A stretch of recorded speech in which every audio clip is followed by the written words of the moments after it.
Move into a fascinating story here, and we're joined by a special guest to get into it under the subtitle of Seeking Change Through the Power of Art. As I saw it, Yuval David and his partner, Mark McDermott's debut full-length documentary called Wonderfully Made takes on the challenges faced by members of the Catholic Church, who also identify as LGBTQ. Now, the Catholic Church is, as you may know, one of the world's largest religious organizations and with strong official positions against that LGBTQ community. Thus, the film takes on a real pioneering spirit. Now, among the issues I want to get into, we're joined here by Yuval David himself, the filmmaker and the director, actor, and activist. I think there's a lot of titles involved in this film. First of all, I know we'll get into some talk about the fabric of society right now. There's a lot going on between Israel and the U.S., but in terms of this film, why or what motivated you to take on the monolith of world religion, the Catholic Church, in such a way? So Wonderfully Made, with the additional title LGBTQ+R, in the alphabet soup of the LGBTQIA+ community,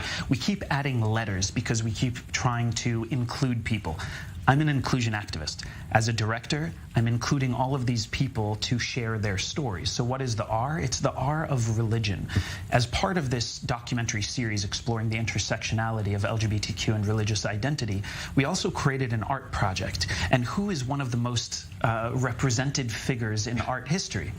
It's Jesus. Yeah. So why is this Jewish, Israeli, American director representing Jesus? It's because that character has been represented so much. But one place where he wasn't represented was as an LGBTQ version of Jesus. So it's a fascinating angle, layer to the film. I want to explain that you had these people from all sorts of different ethnic backgrounds, sexual orientation, auditioning for the role of Jesus Christ in the film. Exactly. Right? How do you have one LGBTQ Jesus, right? It can't just be a man. It can't just be a woman. So I have a non-binary Latinx Jesus. I have a black trans male Jesus. I have a Middle Eastern lesbian Jesus. I have all of these different characters. Why create this film? Because the vast majority of anti-LGBTQ legislation, laws, and beliefs are on what? They're on the basis of religion. So I'm looking at the core of the anti-LGBTQ beliefs and saying, let's actually address it. But there's more. Because it's not an anti-religion film, and it's definitely not an anti-LGBTQ film. It's all about inclusion and saying there are LGBTQ people in religious communities, and there are religious people within the LGBTQ community. And it's really to represent all of that with the challenges and the aspirations that come along with those people and their identities. You're facing major headwinds with this. I mean, what kind of, what are the haters saying, essentially? Well, there was an article that came out in a publication called The Church Militant that has a huge amount of unique visitors per month, which the title was Yuval David, the Jew homosexualist filmmaker, makes Jesus gay. It's risky business. Yeah, getting into what you're getting into, of course. This is not without, your antagonists, let's put it that way. Sure, it's risky business. You can say that it's controversial for those who want it to be controversial, because it's controversially inclusive.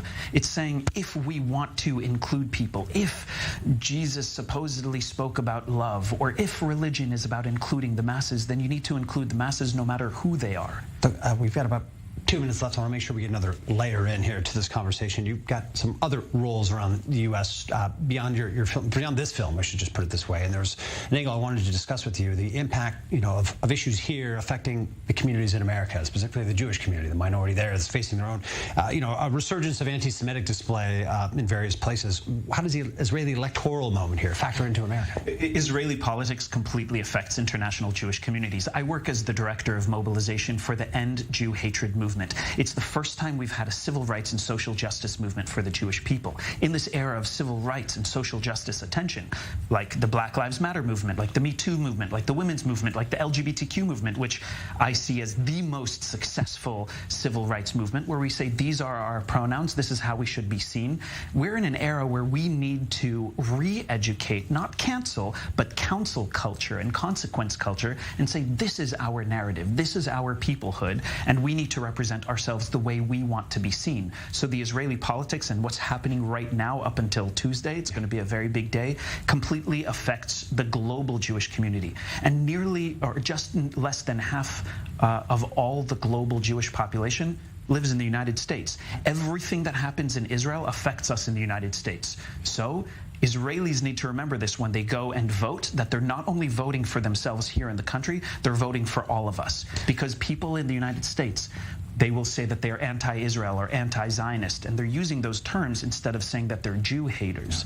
So everything that's happening here is affecting us. They will use their opinions on Israel as to why they're truly anti-Semitic. Spot on, and Godspeed with the work out there. Good luck with everything you're up to here. Of course, major missions you're out to, that you're taking on right now. Yuval David, thanks for joining us on Zoom In today, of course.